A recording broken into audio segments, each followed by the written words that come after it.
Assalamualaikum warahmatullahi wabarakatuh. Waalaikumsalam warahmatullahi wabarakatuh. Bismillahirrahmanirrahim. Alhamdulillahi rabbil alamin. Wa bihi nasta'inu ala umuri dunya waddin.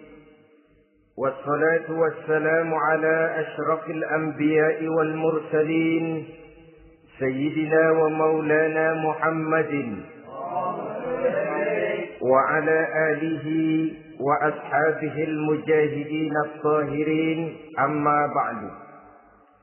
Saudara-saudara kaum muslimin rahimakumullah. Di dalam surah Al-Ankabut ayat 2, Allah Subhanahu wa ta'ala memberikan peringatan. Ahasiban nasu ayyutraku ayyaqulu amanna wa hum la yuftanun. Adakah manusia menyangka bahwa mereka akan dibiarkan saja mengucapkan amanna, dibiarkan saja mengatakan kami beriman kepada Allah, wa hum la yuftanun, padahal mereka belum diuji lebih dahulu.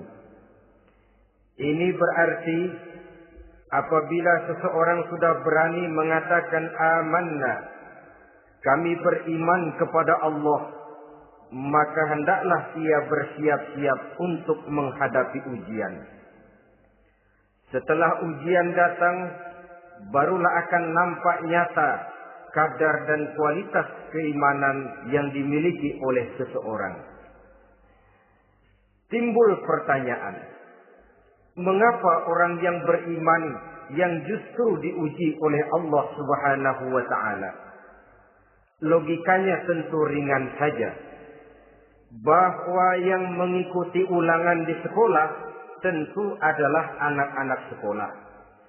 Kalau tidak sekolah, tentu saja tidak perlu ikut ulangan. Makin tinggi kelasnya, makin berat soal ulangan yang diberikan kepadanya. Demikianlah dalam kehidupan beragama. Justru yang beriman, yang mendapat ujian dari Allah Subhanahu wa ta'ala, semakin tinggi nilai kualitas keimanannya, akan semakin berat ujian dan cobaan yang diberikan kepadanya. Nabi kita Muhammad sallallahu alaihi wasallam pernah pula memperingatkan.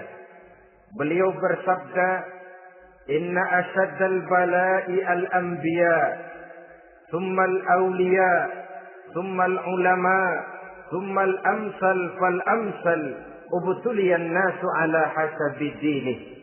Sesungguhnya ujian yang paling berat adalah yang telah diberikan Allah kepada para nabi-nabi. Di bawah itu adalah para aulia, kemudian para ulama, bertahap ke bawah dan ke bawah, diuji setiap orang menurut keteguhan dan kekuatannya berpegang kepada agamanya. Jadi semakin teguh kita berpegang kepada ajaran agama, semakin dekat kita dengan aturan-aturan agama, semakin berat ujian dan cobaan yang datang menimpa kehidupan ini. Maka persoalan inilah yang akan kita bicarakan pada pertemuan kali ini, tentang cobaan-cobaan yang datang menimpa kehidupan kita. Pokok persoalannya adalah surah Al-Baqarah ayat 155. Allah Subhanahu wa ta'ala menjelaskan jenis-jenis ujian yang diberikan kepada kita orang-orang yang beriman. Dalam Al-Baqarah 155 itu Allah Subhanahu wa ta'ala menjelaskan, وَلَنَبْلُوَنَّكُمْ بِشَيْءٍ مِّنَ الْخَوْفِ وَالْجُوعِ وَنَقْصٍ مِّنَ الْأَمْوَالِ وَالْأَنفُسِ وَالثَّمَرَاتِ وَبَشِّرِ الصَّابِرِينَ الَّذِينَ إِذَا أَصَابَتْهُمْ مُصِيبَةٌ قَالُوا إِنَّا لِلَّهِ وَإِنَّا إِلَيْهِ رَاجِعُونَ وَلَنَبْلُوَنَّكُمْ بِشَيْءٍ مِّنَ الْخَوْفِ, dan tentu dan pasti kata Allah, kami akan menguji kamu sekalian, kami akan mencoba kamu sekalian dengan sebagian kecil dari rasa takut, wal ju', rasa lapar, wa naqsim minal amwal wal anfusi was samarat, kekurangan harta, jiwa dan buah-buahan. Ada 5 macam jenis ujian yang dijelaskan di dalam Al-Baqarah 155 ini. Yang pertama, walanabluwannakum bisyai'in minal khauf. Kami uji, kami coba kamu dengan sebagian kecil daripada rasa takut. Setiap manusia terlahir dengan membawa 2 sifat. Yang kontroversi, akan disebut apa seseorang bergantung kepada sifat mana yang lebih menonjol di dalam dirinya. Tiap orang punya rasa berani, tiap orang punya rasa takut. Kalau beraninya lebih besar daripada takutnya, ia dinamakan pemberani. Tapi kalau takutnya yang lebih besar daripada beraninya, ia dinamakan penakut. Tapi yang jelas, 2 sifat kontroversial ini memang ada dalam diri manusia. Akan diuji kamu sekalian dengan sebagian kecil daripada rasa takut. Takut yang kadang-kadang tidak beralasan. Yang kaya takut jatuh miskin. Yang punya jabatan takut kehilangan kedudukan dan pengaruhnya. Dan pada akhirnya yang hidup pun menjadi takut mati. Sesuatu yang sungguh tidak beralasan dan menimbulkan kegelisahan di dalam kehidupan. Mari kita lihat dampak yang ditimbulkan oleh rasa takut ini. Ada orang kaya yang takut jatuh miskin. Akibat rasa takutnya ini, pertama, ia menumpuk-numpuk harta sebisa-bisanya dengan menghalalkan segala macam cara. Tidak peduli halal haram, tidak ngerti hak batil, tidak tahu hak dan pantas dan ma'ruf munkar atau tercela. Yang penting ia bisa menumpuk-numpuk harta, menimbun-nimbunnya, tidak hanya cukup untuk dirinya sendiri. Kalau perlu anaknya sudah dipersiapkan untuk jadi orang kaya. Cucunya disiapkan jadi orang kaya. Anak cucunya, cucu-cucunya, seluruhnya. Dia takut jatuh miskin. Kemudian akibat dari rasa takut ini, ia pun terjebak ke dalam penyakit bakhil bin pelit alias kikir. Tidak sedikit pun tergerak hatinya untuk memberikan bantuan dan pertolongan kepada mereka yang memang memerlukannya. Termasuklah ia ke dalam apa yang diingatkan Allah. Allazi jama'a malan wa addadahu yahsabu anna malahu akhlada. Orang-orang yang menumpuk-numpuk harta kemudian menghitung-hitungnya. Dia menyangka bahwa hartanya akan dapat mengekalkan kehidupannya di dunia ini. Dia menyangka hartanya akan dapat mengekalkan kebahagiaannya di dalam kehidupan ini. Maka kerjanya hanya menumpuk dan menumpuk. Dan dia sangat takut untuk jatuh miskin. Saudara-saudara kaum muslimin rahimakumullah. Lalu yang kebetulan punya jabatan takut kehilangan kedudukan dan pengaruhnya. Maka ia akan melakukan segala cara dan jalan untuk menjaga keamanan dan ketenangan dari jabatan yang sedang didudukinya. Hilang kesadaran bahwa jabatan adalah amanah. Hilang pengertian bahwa kedudukan adalah alat untuk berbuat baik dan mengabdi kepada sesamanya. Yang ada pikirannya hanyalah bagaimana menjaga kedudukan dan pengaruhnya agar tetap ada dalam dirinya. Segala cara pun dilakukan dan kadang-kadang ia kehilangan kontrolnya. Kemudian pada akhirnya manusia pun dilanda oleh perasaan takut mati. Sungguh sangat tidak beralasan sama sekali. Karena mati adalah kewajiban dari semua yang bernama hidup. Dan Nabi mengingatkan, al-mautu babun fa kullun nasi dakhilu. Mati adalah merupakan satu pintu yang setiap orang akan masuk ke dalam pintu itu. Bahkan mati sesungguhnya bisa merupakan nasihat di dalam kehidupan kita. Beliau bersabda, taraktu fikum nasihataini, natiqan wa samitan. Aku tinggalkan kepada kamu 2 macam nasihat. Pertama, nasihat yang pandai bicara, dan yang kedua, nasihat yang diam saja. Sahabat bertanya, nasihat yang pandai bicara itu apa ya Rasul? Beliau menjawab, Al-Quran. Kalau nasihat yang diam saja apa ya Rasul? Beliau menjawab, mau. Saudara-saudara kaum muslimin rahimakumullah. Yang kaya takut miskin. Yang punya jabatan takut kehilangan kedudukan dan pengaruhnya. Dan pada akhirnya yang hidup pun menjadi takut mati. Sesungguhnya takut-takut yang sangat tidak beralasan sama sekali.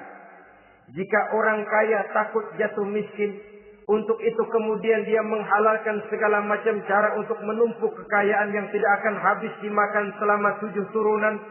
Kemudian diiringi dengan sifat bakhil, sifat tertutup, sifat berpangku tangan melihat kesulitan dan penderitaan orang lain, maka sesungguhnya dia tidak merasa bahwa harta merupakan titipan dari Allah Subhanahu wa taala. Bahwa ia merupakan alat dan bukan merupakan tujuan di dalam kehidupan ini. Takut miskin adalah satu penyakit yang mengakibatkan orang lupa diri dan lupa daratan.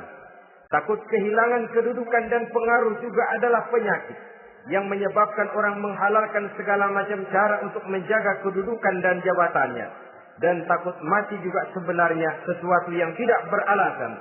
Sebab siapa yang berani hidup harus berani pula menghadapi mati. Yang takut mati tidak usah hidup saja. Karena mati adalah kewajiban bagi semua orang-orang yang hidup. Oleh karenanya, rasa takut yang tidak beralasan sesungguhnya merupakan ujian untuk menguji nilai-nilai keimanan yang ada di dalam diri kita. Orang kaya diuji dengan hartanya, pejabat diuji dengan kedudukan dan pengaruhnya, manusia hidup diuji dengan akan datangnya mati yang menjemput kehidupannya. Menghadapi ujian-ujian semacam ini, maka marilah kita menyadari, yang kaya tidak perlu takut miskin. Dari Allah harta itu datang, kepada Allah harta itu akan kembali. Yang punya kedudukan dan pengaruh tidak usah takut kehilangan kedudukan dan pengaruhnya. Karena jabatan sesungguhnya merupakan amanah dari Allah Subhanahu wa taala yang harus digunakan dan dianggap sebagai kesempatan untuk berbuat kebajikan sebanyak-banyaknya. Saudara-saudara kaum muslimin rahimakumullah. Ini bagian pertama dari ujian-ujian yang ada dalam Al-Baqarah 155. Wala nabluwannakum bisyai'im minal khauf. Kami akan uji, kami akan coba kamu dengan sebagian kecil daripada rasa takut. Takut yang kadang-kadang saya katakan sekali lagi sangat tidak beralasan. Akibatnya bisa menimbulkan gejala-gejala yang aneh di dalam kehidupan kita. Saudara-saudara, yang kedua, walju'. Akan kami uji kamu dengan rasa lapar. Kelaparan belum tentu identik dengan kemiskinan. Bahkan di dalam surah An-Nahl ayat 112, Allah Subhanahu wa taala memberikan contoh yang sangat nyata dan jelas. Wa daraballahu masalan qaryatan kanat aminatan mutmainnah ya'tiha rizquha ragadan min kulli makan fakafarat bi an'amillah fa azaqaha Allahu libasal ju'i wal khaufi bima kanu yasna'un. Allah memberikan contoh bagaimana keadaan satu negeri yang makmur, aman, tenang, tentram. Rezekinya datang dari segala arah. Fakafarat bi an'amillah, tapi sayang sekali penduduknya kufur dengan nikmat yang diberikan Allah Subhanahu wa taala kepada mereka. Akibatnya fa azaqahallahu libasal ju'i wal khauf. Allah timpakan kepada mereka kelaparan dan ketakutan bima kanu yasnaun, sebagai akibat dari apa yang telah mereka lakukan. Marilah kita melihat contoh dalam Al-Quran ini untuk mengadakan introspeksi di dalam diri dan kehidupan kita masing-masing. Adalah satu keberuntungan bahwa kita sebagai manusia dijadikan Allah sebagai khalifahnya di permukaan bumi ini, yang ditugaskan untuk membudidayakan alam, mengelola dan mengambil manfaatnya bagi sebesar-besar manfaat di dalam kehidupan kita.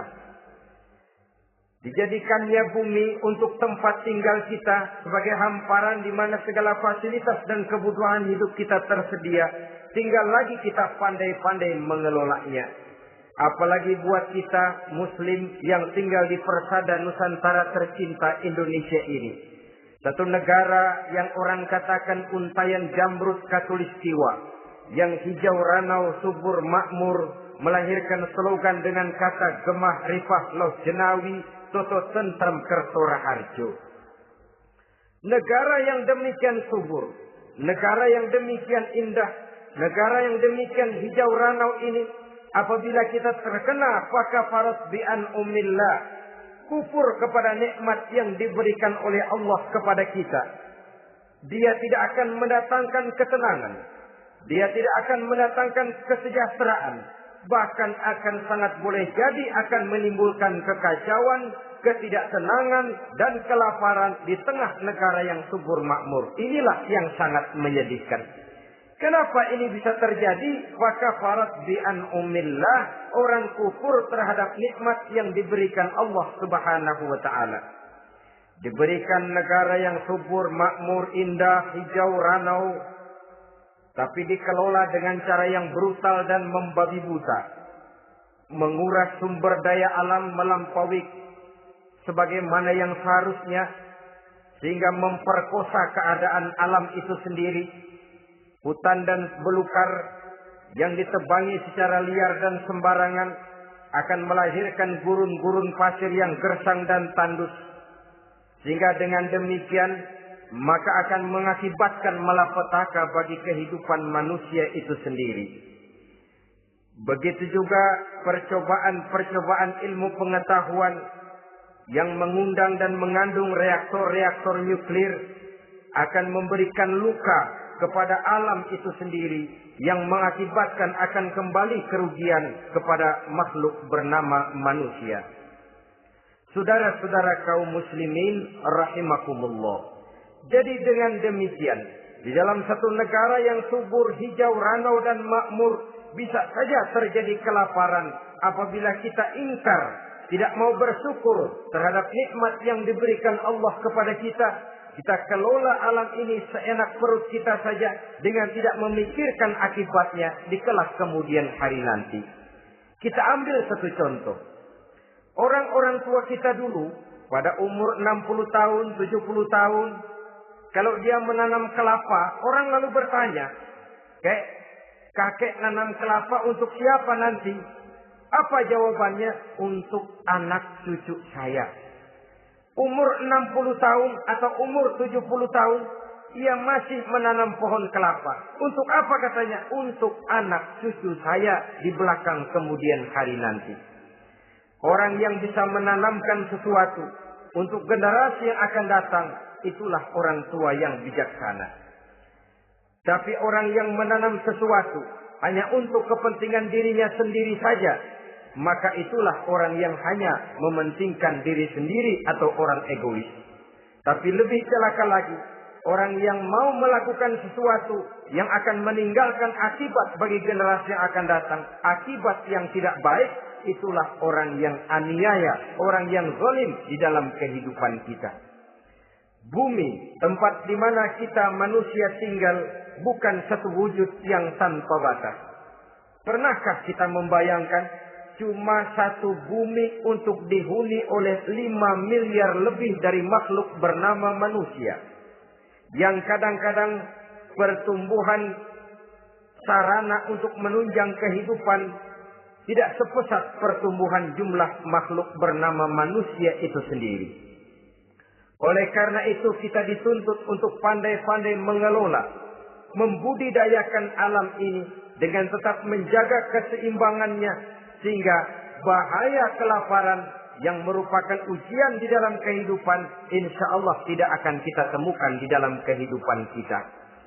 Saudara-saudara kaum muslimin rahimakumullah. Ini kelaparan dalam artian sebagai satu bangsa.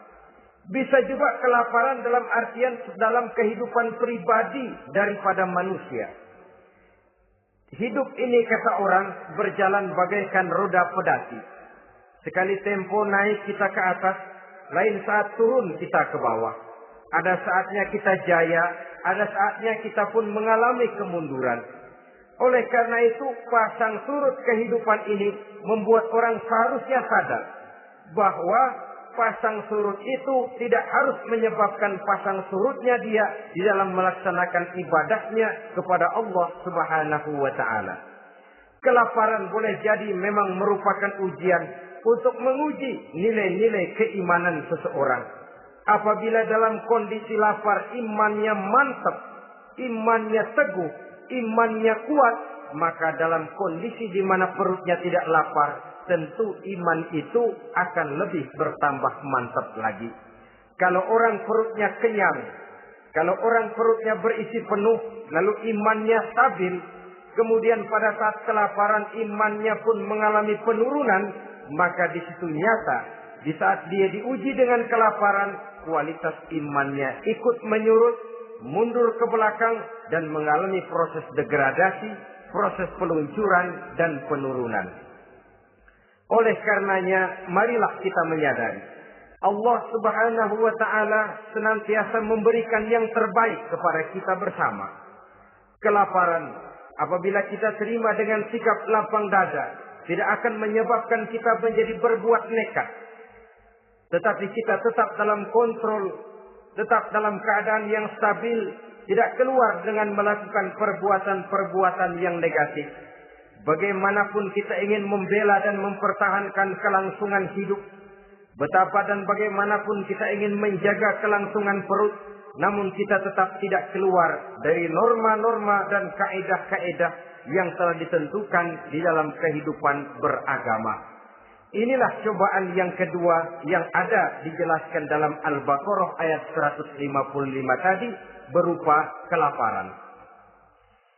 Yang ketiga, wa naqsim minal amwal, kekurangan harta alias kemiskinan. Kemiskinan, saudara-saudara, merupakan ujian dari Allah Subhanahu wa ta'ala untuk menguji sejauh mana kekuatan iman yang kita miliki di dalam kehidupan. Tetapi sesungguhnya bukan hanya kemiskinan, kekayaan pun pada hakikatnya juga merupakan ujian. Namun umumnya manusia akan lebih merasa diuji jikalau dia miskin daripada diuji jikalau dia menjadi orang yang kaya. Pada sisi lain kenyataan mengatakan banyak orang lulus ketika diuji dengan kemiskinan, tetapi gagal berantakan setelah diuji dengan kekayaan. Kemiskinan pun apabila kita lihat dari segi kehidupan bermacam bentuknya. Ada kemiskinan di bidang ilmu pengetahuan. Karena kemiskinan dan kebodohan memang merupakan dua saudara yang seakan-akan sekandung. Yang satu bisa menimbulkan yang lain, tapi paling celaka kalau keduanya sudah berjalan beriringan. Maksud saya, kemiskinan bisa menimbulkan kebodohan, kebodohan bisa menimbulkan kemiskinan, tapi yang paling celaka sudahlah miskin, bodoh pula. Miskin ilmu. Yang kedua, miskin akhlak. Ini lebih parah lagi daripada miskin ilmu. Kalau miskin ilmu orang sekedar goblok bin bodoh alias tolol, maka miskin akhlak ini menyebabkan orang kurang ajar, tidak punya budi pekerti. Sehingga dengan demikian miskin akhlak sesungguhnya lebih bahaya daripada miskin ilmu. Adapun miskin yang kita kenal pada umumnya dan juga yang dimaksud dalam ayat ini adalah miskin harta. Imam Ali karramallahu wajhah pernah memberikan peringatan. Kadal faqru ayyakuna kufran. Boleh jadi kemiskinan mendekatkan orang kepada kekufuran. Dengan kata lain, biasanya kemiskinan bisa membuat orang nekat. Kalau sudah nekat, maka bukan cuma harga diri yang terjual, bukan cuma keluarga yang terjual, bukan cuma nilai-nilai materi yang dimilikinya yang terjual, bahkan iman dan keyakinannya, akidah dan pandangan hidupnya pun tidak akan segan-segan digadaikannya, dijualnya untuk mengatasi kelaparan dan kemiskinan itu tadi. Padahal selalu diingatkan, pandangan dan keyakinan, iman sesungguhnya merupakan insan paling mahal, sesungguhnya merupakan mutiara paling berharga di dalam kehidupan kita. Maka kemiskinan memang merupakan ujian. Banyak orang yang kebal berhadapan dengan segala macam cobaan, tapi pada saat diuji dengan kemiskinan, ia tidak tahan diri, ia tidak sanggup menjaga dan mempertahankan akidahnya, maka akidah yang cuma satu-satunya pun ikut terjual juga adanya.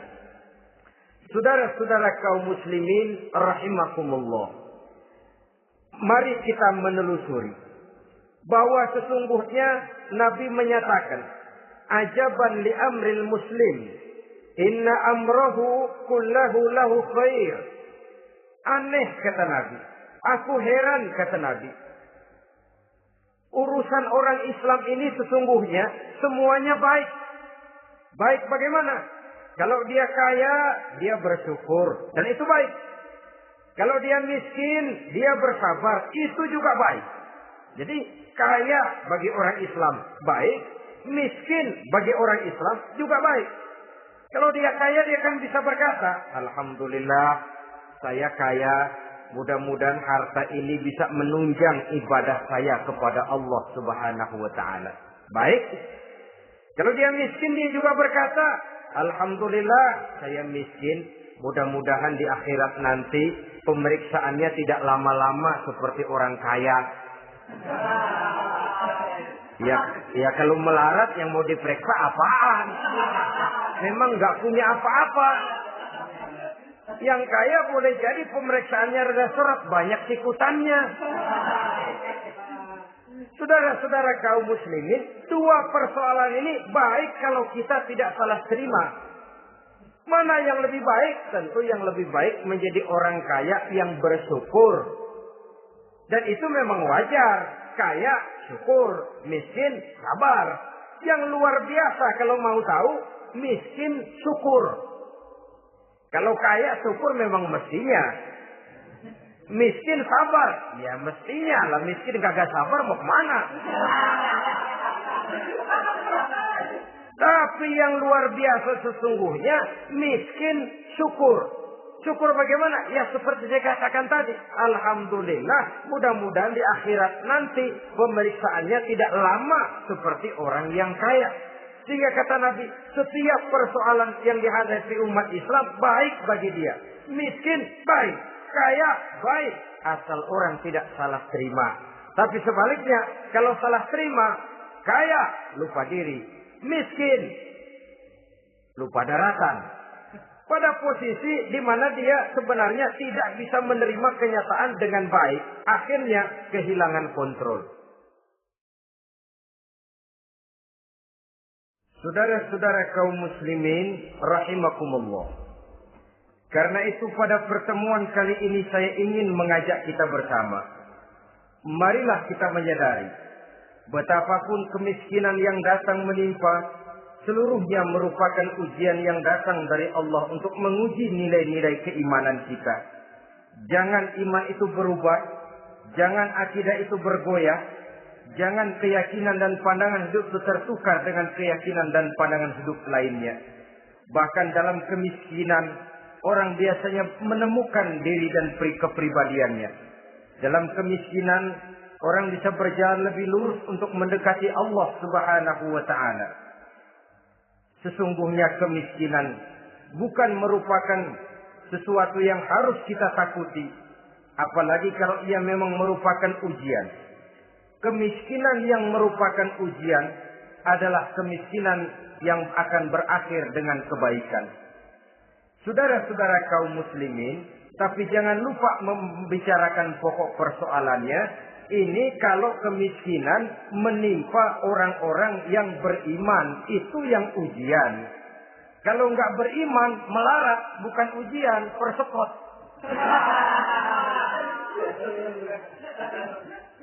Nah, orang lalu bertanya, Pak, kalau orang kafir kaya bagaimana? Nah, begini saudara-saudara. Dalam agama itu ada yang disebut nikmat, ada yang disebut istidraj. Kalau nikmat itu hanya diberikan kepada hamba-hamba yang beriman. Kalau istidraj itu diberikan kepada siapa saja yang mau berusaha. Tidak soal dia beriman atau tidak. Tidak soal dia mau bersujud atau tidak. Asal dia berusaha, dia dapat. Itu yang dinamakan istidraj. Seperti orang mancing ikan, mesti diberikan umpan. Setelah umpan itu dimakan, tidak langsung ditarik, tapi diulur dulu. Sampai kira-kira mata kail itu nyangkut di leher si ikan, baru diangkat ikan itu ke atas. Dan sampai di atas kita bisa maklum nasib ikan tadi. Bisa digetok, bisa dibacok, bisa digoreng, bisa dipepes. Tapi yang jelas nasibnya merana. Maka kalau ada orang makin jauh dari agama, makin kaya. Makin tidak mau sholat, makin berlimpah hartanya. Saudara tidak usah heran. Cukup dalam hati saja. Ikan lo. Jangan keras-keras, marah dia.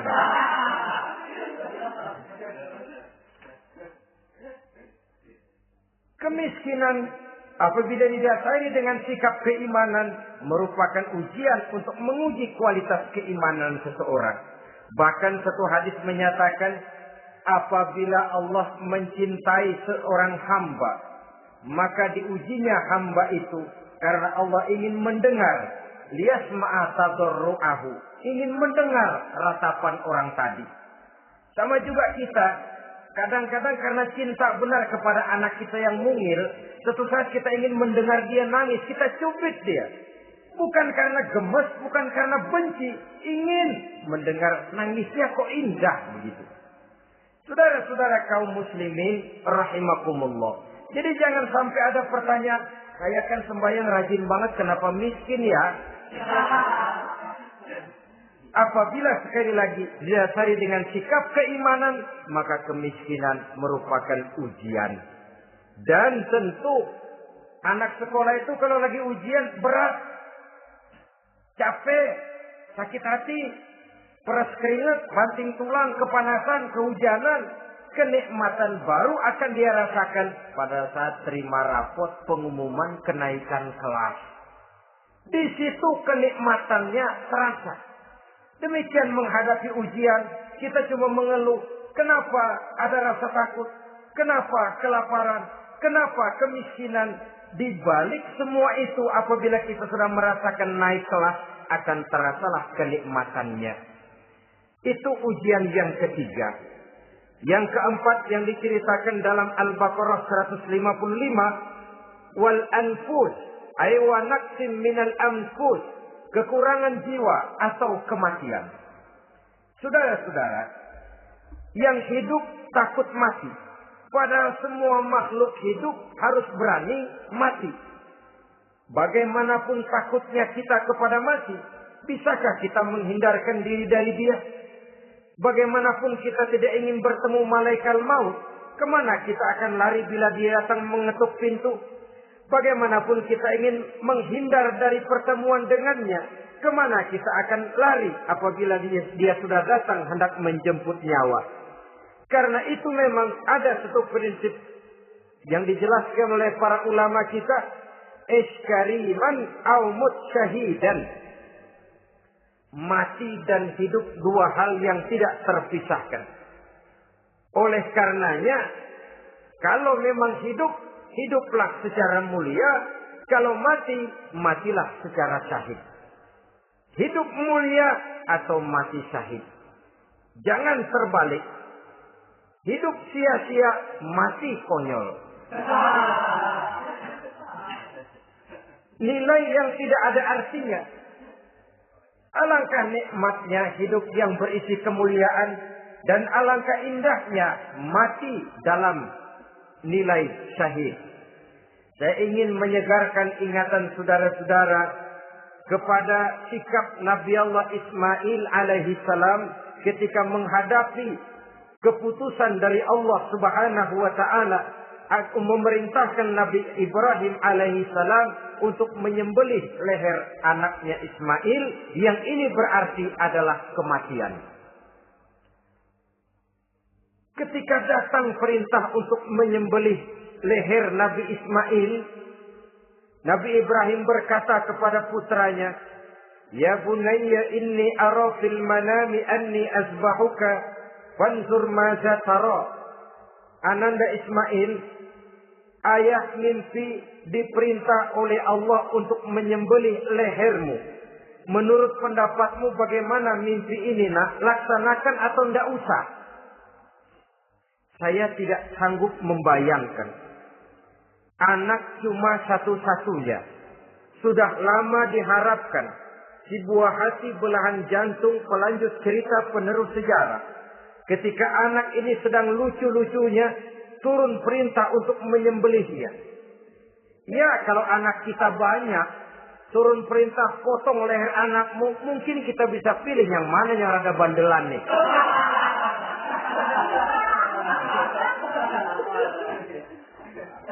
Tapi ini anak cuma satu-satunya. Lucu, sudah lama diharapkan. Dan memang itu juga merupakan ujian kepada Nabi Allah Ibrahim. Seolah-olah Allah berkata, "Hai Ibrahim, dahulu sebelum kau punya anak, kau memang cinta kepadaku. Sekarang setelah kau punya anak, masuk rasa cinta anak ke dalam hatimu. Buktikan Ibrahim, mana yang lebih besar, cintamu kepadaku, kata Allah, atau cintamu kepada anakmu. Sembelih leher anakmu." Ternyata kemudian sejarah menyatakan, Nabi Ibrahim cinta kepada Allah, beliau pun cinta kepada putranya. Tapi cintanya kepada Allah lebih besar daripada cintanya kepada putranya. Sehingga ketika turun perintah penyembelihan, itu pun dilaksanakannya, tapi tetap musyawarah dulu. Yakin itu memang perintah Allah, beliau toh mengajak dialog putranya. Ini yang penting dalam kehidupan kita. Dialog. Nah, bapak mimpi diperintah Allah untuk menyembelih lehermu. Menurut pendapatmu bagaimana, nak? Laksanakan atau tidak? Yakin itu perintah Allah, tapi asas musyawarahnya tidak beliau tinggalkan. Walaupun yakin orang tua berbuat untuk kebaikan anak, alangkah baiknya anak diajak bicara. Sehingga dengan hasil pembicaraan ini nanti kita akan mengerti gejala perkembangan dan kemauan dari jiwa si anak tadi. Saudara-saudara kaum muslimin, apa jawaban Nabi Allah Ismail yang ketika itu masih remaja? Beliau menjawab, "Ya abatif al-ma tu'mar, satajiduni insyaallahu minas sabirin." Bapak, jikalau memang ini memang perintah Allah, laksanakan saja Bapak. Tidak usah ragu. Mudah-mudahan nanti Bapak akan menemukan saya termasuk ke dalam golongan orang-orang yang sabar. Ini pantulan doa Nabi Ibrahim dahulu ya, ketika meminta seorang keturunan yang merupakan anak yang soleh. Jawaban dari anak yang soleh. Kalau memang ini perintah Allah Bapak, laksanakan saja. Saya insya Allah termasuk ke dalam golongan orang-orang yang sabar. Kalau Allah memerintahkan Bapak untuk menyembelih leher saya, silahkan Pak. Saya ikhlas, saya ridho, saya rela untuk memenuhi perintah Allah Subhanahu wa Ta'ala. Ini jawaban anak soleh. Sebab itu sering saya katakan, kalau kita cuma punya anak pintar tidak soleh, mungkin jawabannya nggak begini. Nak, Bapak diperintah motong leher kamu, nak. Bagaimana pendapatmu? Mungkin dia jawab, Bapak aja yang tuaan, Pak.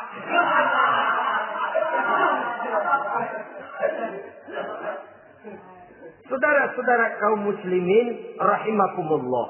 Jadi prinsip ini gugur memenuhi panggilan Allah. Hidup mulia atau mati dengan syahid. Dua pilihan yang harus dua-duanya bisa kita laksanakan. Iskariman au mutsyahidan. Kalau hidup, hiduplah dalam kemuliaan. Kalaupun mati, matilah sebagai syahid. Sebagai orang yang dikenang kebaikan dan kebajikannya. Sebagai orang yang dekat dan banyak berbuat untuk kepentingan agamanya. Jangan tidak tercapai kedua-duanya. Hidup tidak punya nilai, mati pun tidak punya arti. Sia-sia semuanya. Kita masih hidup, orang anggap nggak ada. Dalam istilah tauhid disebut wujuduhu ka'adamihi. Adanya sama dengan tidak adanya. Dia sih ada apa nggak ada sama, gitu-gitu juga. Alangkah ruginya kalau ada kita dianggap sama dengan tidak ada. Apalagi kalau kita sudah tidak ada, ya tidak ada beneran. Iskariman au mutsyahidan. Hiduplah mulia atau matilah sebagai syahid. Saudara-saudara kaum muslimin rahimakumullah. Mati sesungguhnya juga merupakan ujian. Untuk menguji sejauh mana persiapan yang sudah kita lakukan di dalam kehidupan ini untuk menyambut. Dan tidak cuma sekedar untuk menyambut, tapi juga untuk mengarungi kehidupan sesudah kematian itu sendiri. Sebab kematian bukan akhir dari segalanya. Kematian cuma satu pintu di mana kita akan masuk dan akan berjalan kembali menelusuri fase-fase kehidupan yang telah ditentukan oleh Allah Subhanahu wa taala. Saudara-saudara kaum muslimin rahimakumullah. Pembicaraan tentang kematian ini pun bisa kita evaluasi. Ada yang takut mati usahanya, ada yang takut mati karirnya, ada yang takut mati rezekinya, ada yang takut mati batinnya, ada yang takut mati jasmaninya, dan lain sebagainya. Seluruh ketakutan kepada kematian itu memang merupakan hal yang wajar. Ada yang takut mati usahanya, ada yang takut mati karirnya, ada yang takut mati rezekinya. Tapi kalau ketakutan itu lalu melahirkan perbuatan-perbuatan negatif yang menimbulkan penyimpangan, itu sudah di luar dari yang seharusnya. Kematian merupakan ujian. Menghadapi segala macam ujian termasuk kematian ini akan kita bicarakan pada bagian penutup nanti. Yang kelima, saudara-saudara, ujian yang dijelaskan dalam Al-Baqarah 155 tadi, wa naqsim minas samarat, kekurangan buah-buahan. Kekurangan buah-buahan bisa berarti paceklik. Ini juga bisa diakibatkan oleh apa yang dijelaskan dalam An-Nahl 112 tadi. Orang kufur kepada nikmat yang diberikan Allah Subhanahu wa taala. Orang jauh dari petunjuk-petunjuk agama. Merasa segala persoalan bisa dipecahkan dengan kemampuan otaknya. Hilang rasa ketergantungannya kepada Allah Subhanahu wa ta'ala. Maka usahanya bisa berakhir dengan yang tidak diharapkan. Sudah bikin target. Tahun ini kita bakal panen raya besar. Tahu-tahu tikus ngamuk. Habis padi digarap oleh tikus, panen bisa gagal. Bahkan beberapa tahun yang lalu, kita masih ingat bagaimana ulat-ulat menyerbu pohon-pohon jambu. Ribuan batang pohon jambu.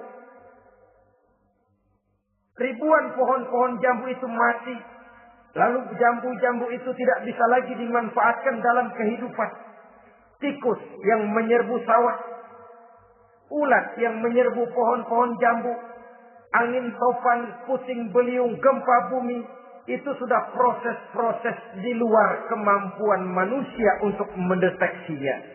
Disinilah manusia harus sadar bahwa setelah ia berusaha dan berusaha sesuai dengan keterikatannya kepada hukum alam, kepada sunnatullah, maka ia harus punya sandaran vertikal kepada Allah Subhanahu wa ta'ala. Agar bila usahanya berhasil, dia tidak lupa diri dan lupa daratan. Dan apabila usahanya kemudian ternyata gagal, dia tidak menjadi putus asa, buruk sangka, sempit hati, sufik pandangan. Cobaan datang dari Allah Subhanahu wa ta'ala berupa kekurangan buah alias paceklik. Saudara-saudara, menghadapi cobaan dan ujian yang saya katakan tadi, 5 macam ini, Apa konsepnya? Apa jalan keluarnya? Ayat selanjutnya dalam kalimat tadi menjelaskan wabasyiris sabirin, menghadapi ujian-ujian dalam hidup, baik rasa takut, kelaparan, kemiskinan, kematian, kekurangan harta, kekurangan buah-buahan. Wabasyiris sabirin, gembirakan orang-orang yang sabar. Menghadapi segala macam ujian tadi, gembirakan orang-orang yang sabar. Siapa orang yang sabar itu? Alladzina iza asabathum musibatun qalu inna lillahi wa inna ilaihi raji'un. Yaitu orang-orang yang apabila menghadapi ujian, ditimpa musibah, mereka berkata, sesungguhnya kami berasal dari Allah dan sesungguhnya kepada Allah pula kami akan kembali. Bukan cuma sekedar ucapannya, tapi penghayatannya kepada filsafat yang terkandung di dalam kalimat itu tadi. Maka jadilah dia semacam lipstick, jadilah dia semacam dekorasi. Apabila kita berjanji dan dalam hati kita sudah ada kemungkinan besar kita tidak akan datang, kita tetap menggunakan kata-kata insya Allah. Padahal yang jelas tidak akan mau datang adalah kita. Kita sandarkan dan kita kembalikan itu kepada Allah. Sesungguhnya kami berasal dari Allah. Sesungguhnya kepada Allah juga kami akan kembali. Bukan cuma sekedar ucapannya, tapi juga penghayatan kepada filsafat yang terkandung di dalamnya. Kalau suatu saat kita harus kehilangan harta yang kita miliki, kenapa tidak berpikir inna lillahi wa inna ilaihi raji'un? Bahwa dulu pun ketika lahir ke dunia ini, tidak ada harta yang saya bawa. Kalau sekarang harta itu hilang, inna lillahi wa inna ilaihi raji'un. Itu yang saya maksud. Kalau sekarang, kalau suatu saat kita harus melepaskan pangkat jabatan yang kita sayangi, kenapa kita tidak kembali kepada inna lillahi? Dulu pun ketika waktu lahir ke dunia ini, tidak ada pangkat dan jabatan yang saya bawa. Kalau sekarang harus pensiun, inna lillahi wa inna ilaihi raji'un. Ini kadang-kadang enggak. Dengar mau mutasi, mau pensiun, mulutnya inna lillahi, tapi gerbek-gerbek dukun diusut.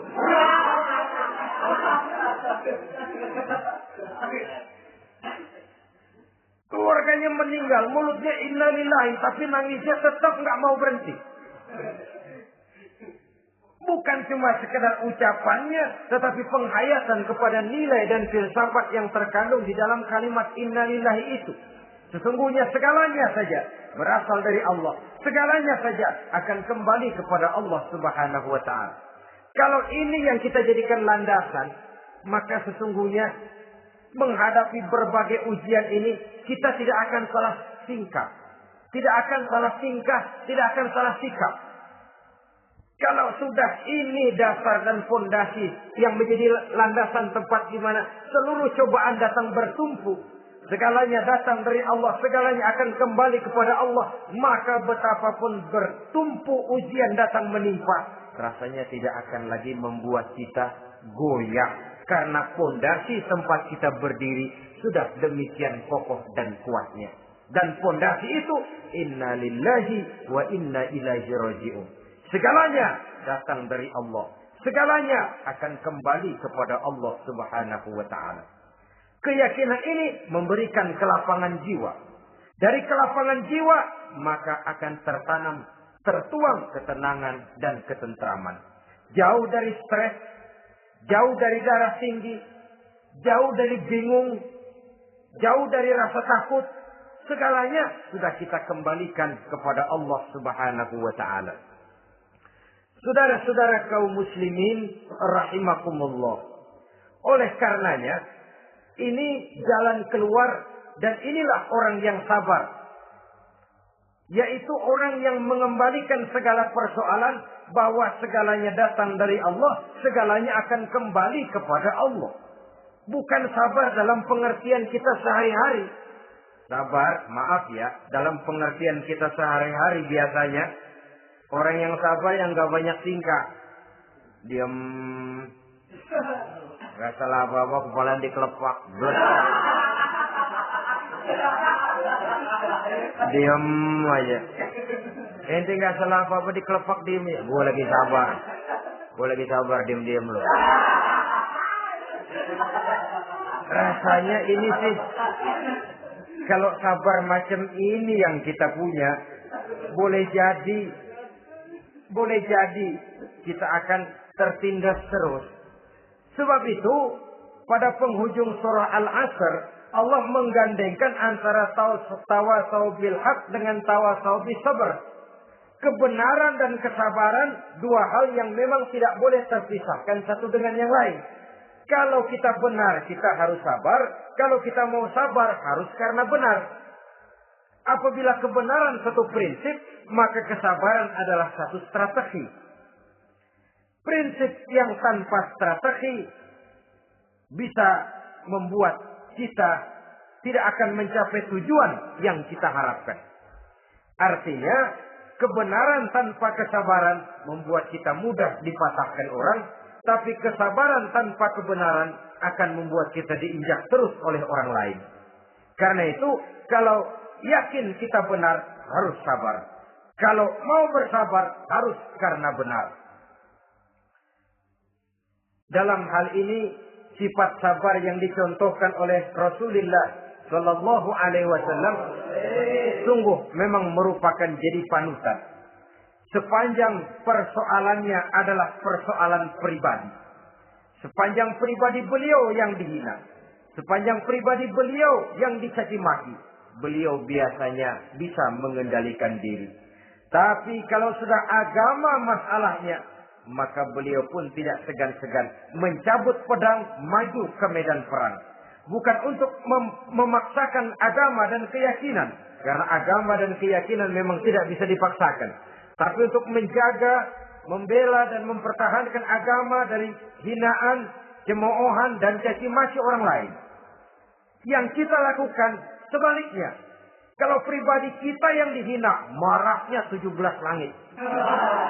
Tapi kalau sudah agama dicaci maki orang, agama dihina orang, agama diremehkan orang, biarin dah, masih banyak ustaz. Cuma masalah ustadzkah agama itu? Cuma urusan kiaikah agama itu? Tidak. Agama itu urusan setiap pribadi muslim. Ya, dia jadi pengusaha. Ya, dia jadi pejabat. Ya, dia jadi seniman. Ya, dia jadi teknokrat. Ya, dia jadi ekonom. Ya, dia jadi pakar di berbagai bidang. Agama adalah masalah setiap kita. Kalau pribadi Nabi yang dicaci, pribadi yang dihina dan dicemoohkan orang, beliau mengendalikan diri. Tapi kalau sudah agama taruhannya, beliau tidak segan-segan cabut pedang maju ke medan perang. Sabar tapi pada tempatnya.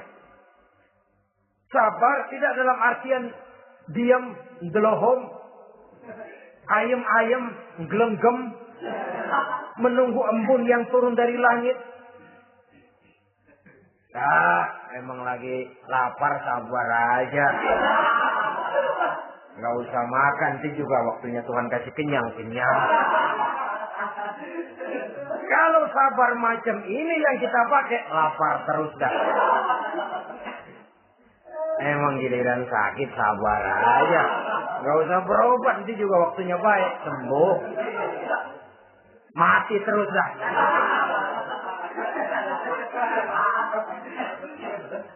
Ya, perkara ada orang sakit tidak berobat sembuh, itu hak Allah. Tapi tidak boleh kita jadikan sandaran, apalagi kalau makom kita dengan Allah masih sedemikian jauhnya. Itu hanya ucapan dari orang-orang yang makom dia dengan Allah itu sudah tidak ada jarak. Permohonannya dipenuhi, kehendaknya dituruti, sebab dia dengan Allah sudah sedemikian dekatnya. Kalau kita masalahnya, yang antara kita dengan Allah ini dilapisi oleh dosa dan kesalahan yang kita kerjakan sendiri, rasanya kita masih harus banyak berbuat sesuai dengan keterikatan kita kepada sunnatullah itu. Orang yang sabar adalah orang yang sadar kepada hakikat dan filsafat yang terkandung di dalam kalimat inna lillahi wa inna ilaihi raji'un. Segalanya datang dari Allah, segalanya pun akan kembali kepada Allah. Harta yang hilang tidak membuat kita gundah. pangkat yang harus kita tanggalkan tidak membuat kita kecil hati dan tidak akan meninggalkan medan pengabdian.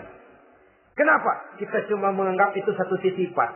Lain kalau kita anggap itu punya kita. Jabatan punya kita. Nah, itu yang kita suka wangkeng. Saudara-saudara kaum muslimin, kesimpulannya, banyak cobaan-cobaan dalam hidup. Yang dibicarakan dalam Al-Baqarah 155 ini, sebagian kecil dari rasa takut, kelaparan, kemiskinan, kematian, dan kekurangan buah-buahan.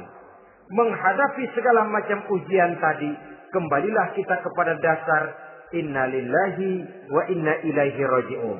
Segalanya datang dari Allah, segalanya pun akan kembali kepada Allah.